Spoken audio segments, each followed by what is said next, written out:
What is going on, guys? Paul James here. Welcome back to another video today. I'm so excited because we're going to be talking about working with $1,500 clients, and you guys are going to learn everything that you need to know. It's going to be absolutely killer. Now, I've brought in an expert, my friend John Shea. He's going to hop on his computer and he's going to break this entire strategy down. So make sure you have a notepad and a pen handy. Smash a like if you're excited for it. Let's go and head over to John's computer and check this out.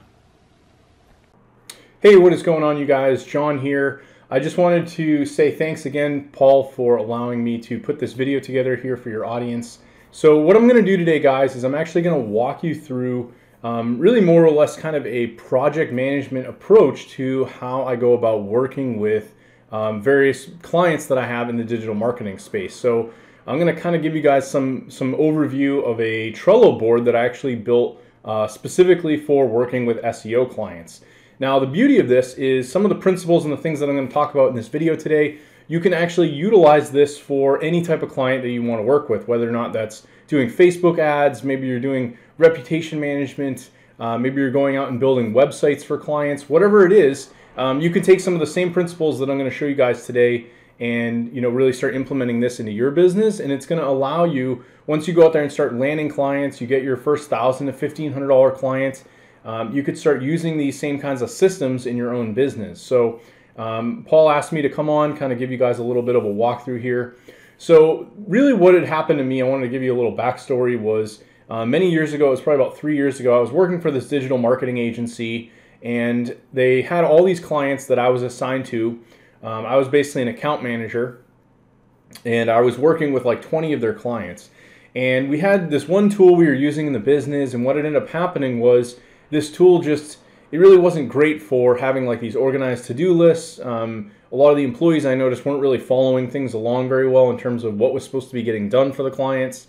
It was hard to figure out what had actually already happened for a client, like, were these things completed? And if they were, they'd kind of been buried, right? It was like you'd check this stuff off a list from 3 months ago, and it would be very difficult to go back and figure out, do they have this one thing set up, and is that complete? So I just found that I really needed something a little bit better. So I went out and I said, why don't I try something with Trello? And this is what I came up with. So I built out really a 6-month plan. So when you have a client coming on, for the first time, you're working with them that first month, what are all the things that you can do for that client?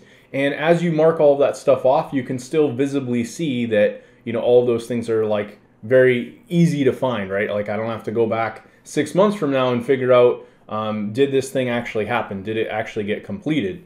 And Trello kind of alleviates that problem. And among many other things, that I like the way that they had the organization. So for those of you unfamiliar with Trello, more or less this is a project management tool. You have across all of these, my month 1, 2, 3, 4, etc. is basically a list. And within this list, I basically have another entry here that you can use. This is like a list, I guess is what you call it. And within the list, you can create all these different subsections, and within those, you can create, to-do lists, basically.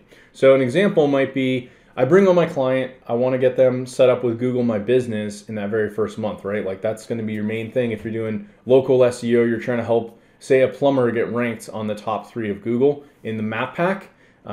We have something here where I would go through and make sure that we've done everything for setting them up on Google Business. Like, is their name, address, and phone number correct on their Google My Business page? Maybe their address has something missing, or there's something that isn't set up properly. We go through and verify all that. Is the phone number correct? Have they picked the proper business categories? You can actually add secondary categories. So in a lot of cases, businesses haven't gone and done that. So I built this out with the idea that you could have a client come on board and you just go through and you check all these things.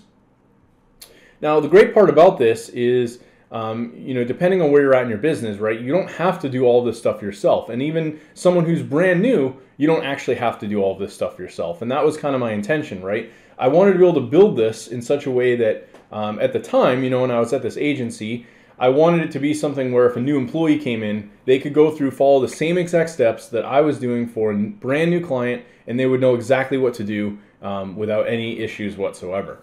So really what I wanted to have possible with this was something where an entire team could see exactly what's happening, and that was the intention of this, right? So if you could have a bunch of these different Trello boards, and within each Trello board you'd have this set up for all of your different clients, and if another employee decided, hey, I'm going to go check out this other thing, I want to know what's going on with this particular client where all of the tasks done in month 2.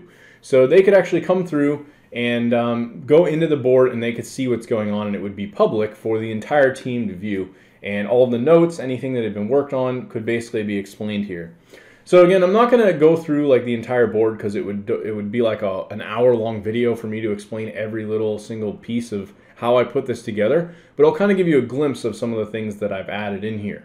So in month 1, right, like some of the things you might want to do with a new client would be setting them up on Bing, like making sure they have a Bing business listing. You have to go and claim that with a PIN code that gets mailed to them. Pretty straightforward. You can add photos, so like that could be something else. I didn't actually add it here, but you can add up to 10 photos with Bing. So you could go through and make sure, do they have the 10 photos uploaded? And then you're just checking those things off, making sure that they're done, and ultimately ends up being something where you're able to really track your progress and make sure that all the client work that you're doing is getting done 100%. No one's confused, no one's trying to figure out how to do these things because you have all of that listed out. Now, if you really want to step this up, you could actually go out and one of the things that I did was I started making videos where I would show how to actually go and do this. So for example, with Bing, you can actually go and set up Bing's webmaster tools. And something that, let's say a new employee came in, or you have someone you've hired to do this work, they don't know how to do that. You could record a video showing that process. Maybe it's like 5 minutes, and you could include that within a checklist just like this. And the great part of that is, again, you don't have to worry about you doing all that work. You could make it really set up to a point where someone else could go and do all this stuff for you. So going through a few more of these details, some of the things I might do for a new client would be getting them set up on Google, Bing, setting up their Google Analytics where you can monitor their search traffic. Most of the sites I ran for clients would have WordPress installed, so we want to make sure they have security plugins, plugins for SEO. Some of the other things we did were setting up social media. So Buffer and Jetpack allowed you, every time you publish a blog post on a client's website, you could actually have that blog post automatically get shared on their Facebook, on their Twitter, Google+, all the different social media networks, LinkedIn, and you wouldn't have to worry about manually going and trying to publish them on all these different sites for them. A few of the other things we did was maybe setting up like a short link for getting reviews on Google. So instead of them having to go to Google, like type in the business name, or try to figure out some weird way of doing this, you could do like clientswebsite.com/review, and that would instantly send a consumer to go leave a review on Google. So that was something I went and I would set that up for my clients, and basically they could go and now implement this and start sending that out to all of their clients, people that they were working with, and that would allow them to get more reviews on Google.